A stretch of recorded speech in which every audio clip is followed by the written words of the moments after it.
मृत्युंजय पट्टनायक राष्ट्रीय बजरंग दल जाजपुर जिला जिला गोरक्षा प्रमुख।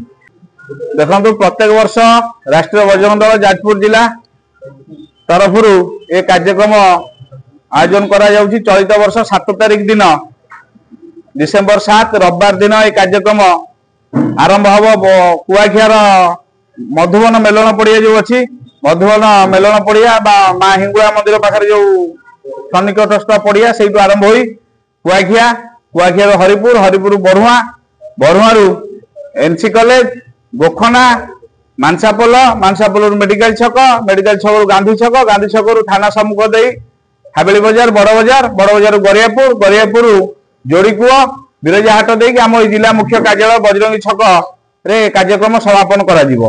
एथिरे आमे अपेक्षा रखिचु पाखापाखि 800 रु 1000 मोटरसाइकिल सामिल हबो और 2000 ऊर्ध्व कार्यकर्ता माने एथिरे सामिल हेबे। आपण मान माध्यमरे समग्र जाजपुरवासी एवं समग्र सनातनी मानकु समग्र हिंदू समाज को आह्वान करिवु ए कार्यक्रम रे स्वतःप्रत भाव जड़ित हुंतु एवं जोड़ी होई सेदिन जो हिंदूर वीरत्वर परिणाम कार्यक्रम देखा जाउची बा वीरत्वर कथा को बहन करने वीरत्वर गाथा को बहन कर डिसेम्बर 6 को आउ टे प्रतिपादन करवा सारा हिंदू समाज जोड़ी होई ए कार्यक्रम रखापी आम आह्वान कर अंतरराष्ट्रीय हिंदू परिषद जाजपुर जिला सभापति।